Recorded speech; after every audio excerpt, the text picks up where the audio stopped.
Hey everyone, my name is Dante and welcome back to Story Hub, your hub for the best stories on Reddit. Am I an idiot for telling my girlfriend that being depressed is not an excuse for being lazy? I, 29, have always supported my girlfriend, 23. We have been together for 4 years now and lived together for 1. She has always had anxiety as well as depression where some months are worse than others. I have supported her through all of this and understand it is very hard for her. In January she lost her job due to the current world circumstances. By March she hit a low point with not eating as much, crying, irritability, typical traits of depression. I have comforted her as much as possible and taken care of everything. However, at the beginning of June I was allowed back to work, and since the house has fallen to shambles, I am too tired by the time I come home to do anything, even cook. Most nights we order takeout, and on the rare occasion she makes food.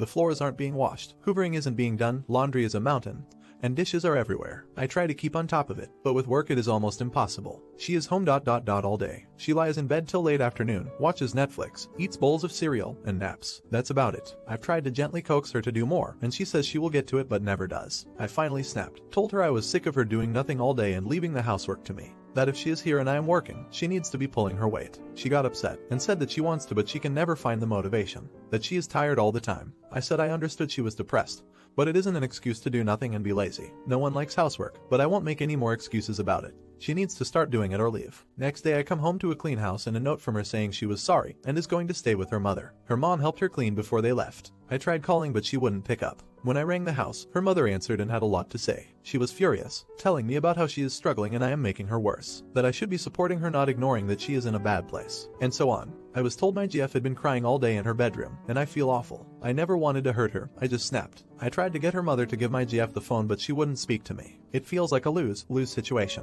On one hand I know depression results in lack of motivation and cleanliness, and on the other hand, I can't stand to see our home in such chaos. I've never had depression so I can't say for sure how bad it truly is. That's why I find it more difficult to 100% empathize. Am I an idiot for telling her depression isn't an excuse? Extra info, she has a therapist and talks regularly with them. Her depression is worse since losing her job. Usually she is quite clean and tidy. We don't usually have this issue. She is looking for a job despite depression etc. I have enough money to support us both in the meantime. Update. Ultimately I realized that the majority of the blame was mine. I never ever should have called her lazy because that isn't what she is. I lashed out and I shouldn't have. She stayed with her mother's for a few days, and we eventually met up to talk. I told her how it just got too much for me, but it was no excuse for lashing out and I apologized. She apologized also, not that she needed to, and we talked for a long while about how we can make our relationship work. I expressed my concerns over her therapist who is very against anything other than talking therapy. She agreed that he didn't seem to really have her best interests at heart and she is currently looking for someone new. For now, I suggested she stop looking for work. She got a lot of rejections and I could see it was upsetting her more. I just felt we should take a step back from that and I want her to focus a little more on herself. She was unsure as she felt bad that I would be working for both of us, but I assured her it is fine.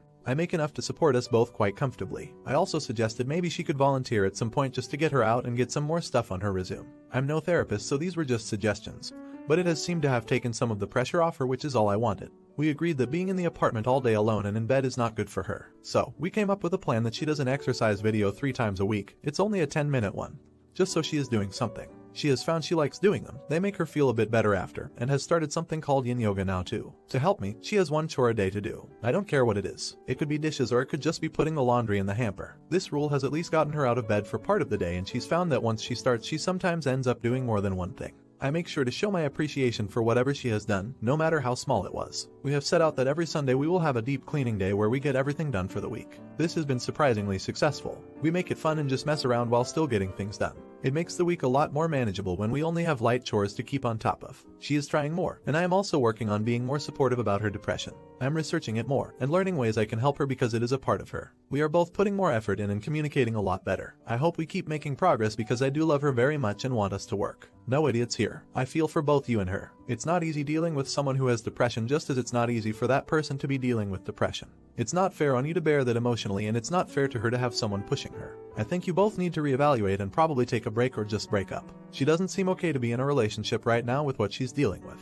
No idiots here. Coming from a girl who almost ruined her relationship because of her depression and anxiety, she needs to stop relying on you and gain some independence, and she needs to figure out how to do that on her own. I was relying on my boyfriend the first time we lived together, and I just never got better. We almost broke up but decided to instead no longer live together and basically start over. I moved into my mom's while I looked for my own place, got a roommate, and I got better. It's not that way for everyone and it's really hard, but if she's relying on you, or anyone else for that matter, then she'll just coast through her depression. Once it becomes a matter of survival she'll have no choice but to handle it. For me, once I started seeing my accomplishments with zero help, it built my confidence and independence and made me feel better. My boyfriend and I are now way happier than we've ever been in our relationship and are looking forward to our future together. This is great to hear. Depression-induced inability to get out of bed is a vicious circle, and having you there to help her both be accountable but also as her support is super important. It's good to see that you've been able to change her behavior, which in turn will help her as well. If she's enjoying doing online fitness and yin yoga, I highly recommend the YouTube channel Yoga with Adrian. She does a lot of slow yin style lessons, in addition to specific ones for people with depression and anxiety that are great. Now for the next story. One of my male 29 best friends, Carla, female 31, is getting married soon. It's only meant to be a small backyard type of wedding, but they've been planning it for a few months now, and originally it was supposed to be on my property. They wanted it because it's private, has lots of open space for the reception, a nice view, and the house could be used for them to get ready and stuff. Of course I said yes. She and her fiancé Rick were very happy. Thing is, Carla and I do have a history. We went out on and off in college but decided to stay friends. Then I met my wife. We got married. Carla met Rick and now here they are. Now my wife knows I went out with Carla back in college and she didn't care. Carla still went to our wedding and everything. I never knew if Rick was told or not. It's not my relationship, therefore not my business to say anything, so I never did. Rick found out recently and not in the best way. Not sure how, but from what I heard from friends is that one mutual friend told him. No idea why. We used to date. Not only that, but apparently Carla said a couple years ago she was still in love with me when she was already dating Rick. Don't have actual confirmation if that's exactly what he was told. All Carla's told me is that Rick was told about our past and he's angry at her for never saying anything. It became quite a drama and I didn't hear from her for over a month until now.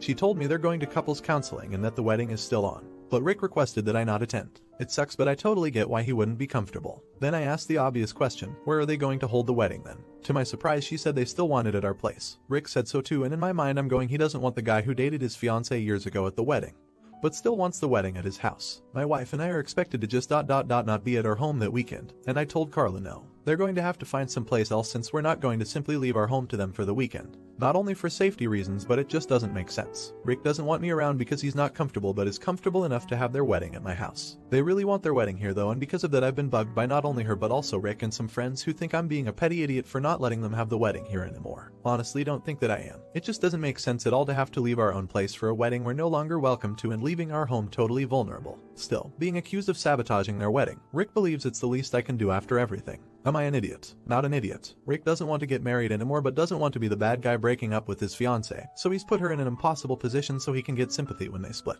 Not an idiot. What a weird request. Do you typically host wedding receptions on your property? He can go pay for a venue if he's going to act like that. If they even end up getting married.